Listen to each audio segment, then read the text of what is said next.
seperti tidak ada habis-habisnya. Sebenarnya apa yang terjadi? Kita langsung saja tanyakan dan juga membahasnya bersama dengan sosiolog Universitas Negeri Padang, Erian Joni. Selamat siang, Pak Erian Joni. Yang Mbak Lydia.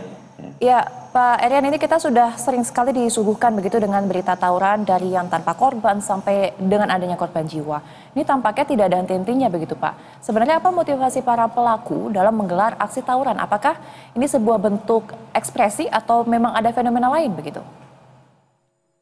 Makasih Mbak Lydia, dan eh, terjadinya berbagai rangkaian tawuran ya di beberapa wilayah di Indonesia hari ini, dan juga berita-berita kita penuh dengan kasus ini dan tidak pernah berhenti ya. Nah, kita perlu menyikapi ya bahwa kasus tawuran ini juga dilihat dari ada background ya, ada faktor-faktor sosial di balik tawuran itu.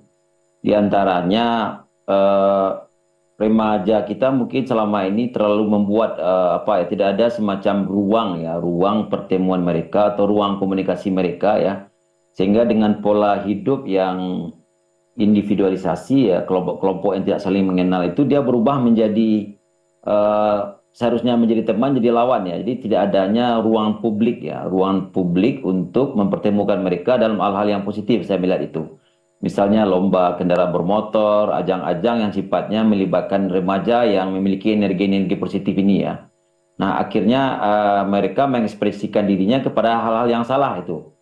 Nah, yang kedua, ada hal-hal yang tidak sinergis ya dalam pendidikan kita, antara pendidikan keluarga, pendidikan sekolah, dan pendidikan masyarakat ya. Sehingga kondisi ini justru memicu juga terhadap hal-hal tersebut. Pendidikan karakter misalnya di lembaga sekolah kadang-kadang tidak sinergis dengan apa yang ada di rumah ya. Ketika orang tua memberikan pendidikan yang berbeda dari pendidikan di sekolah, dan ini juga tidak mempan ya, pendidikan-pendidikan yang dibangun dalam pendidikan karakter kita di sekolah itu juga tidak bermanfaat jadinya, akibat tidak adanya saling dukung antara tiga pilar pendidikan itu: pendidikan keluarga, pendidikan sekolah, dan pendidikan masyarakat. Nah, yang ketiga, saya melihat bahwa ada faktor-faktor ya, mereka seperti mengikuti tren media ya. Tren media hari ini kita akan ada yang viral dan sebagainya, itu seperti diikuti dan tidak pernah berhenti. Alangkah menariknya ya, ketika tawuran itu sudah semakin sangat beringas ya. Ada yang sampai terputus tangannya, yang kejadian di Padang ya, ada yang bunuh diri, ada yang meloncat, ada yang masyarakat jadi korban. Nah, jadi tidak pernah berakhir ya dalam posisi ini. Nah, ada sesuatu hal yang salah dalam sistem kita, mungkin harus kita perbaiki itu ya. Nah, selama ini penanganan tawuran lebih banyak pada aksi-aksi yang sifatnya represif ya. Ada masalah baru ditangani. Yang paling penting itu bagaimana hari ini kita menyiapkan cara-cara yang preventif ya, mencegahnya daripada mengobati dari kasus ini. Nah, hal ini yang menurut saya juga menjadi pertimbangan kita. Kebanyakan pelaku tawuran itu kan ditangkap dan mereka menandatangani sebuah pernyataan untuk tidak tawuran lagi, dijemput oleh keluarga ya, kalau pelakunya remaja ya. Nah, dan tidak ada pembinaan itu ya. Dan mereka kembali bergabung dengan komunitas mereka itu. Oke, ada perlunya pentingnya upaya-upaya preventif ya, bukan hanya setelah kejadian saja, tapi juga bagaimana upaya untuk mencegah terjadinya tawuran yang lebih meluas lagi begitu. Memang apakah jatuhnya korban dan juga hukuman yang berlaku ini menurut Bapak tidak membuat jera para pelaku tawuran ini? Berapa kali kita juga menyaksikan pelaku ini kembali dipulangkan begitu ya setelah ditangkap oleh polisi karena mungkin usianya masih tergolong pelajar.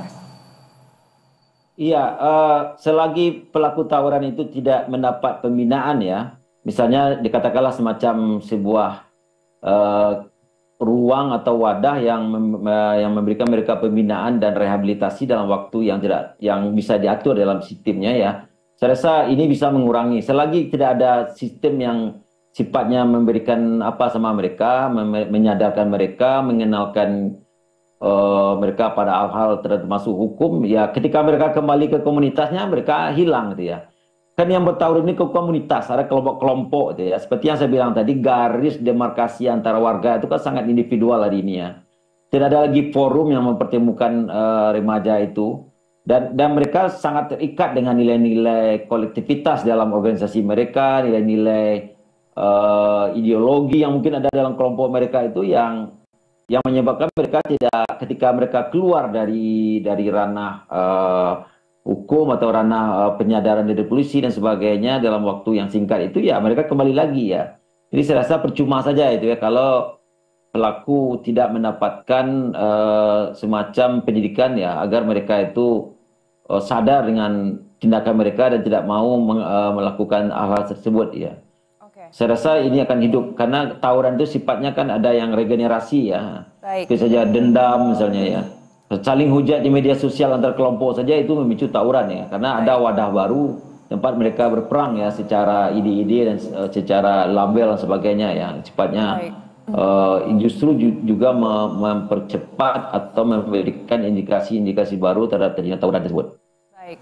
Ini menjadi PR bersama tidak hanya penegak hukum saja, tapi juga dari pihak keluarga, ada juga pendidikan keluarga, sekolah, dan juga masyarakat yang juga berperan penting untuk bisa mencegah terjadi tawuran di masyarakat. Terima kasih atas waktu dan juga informasinya Pak Rian Jody. Selamat siang, selamat kembali beraktivitas.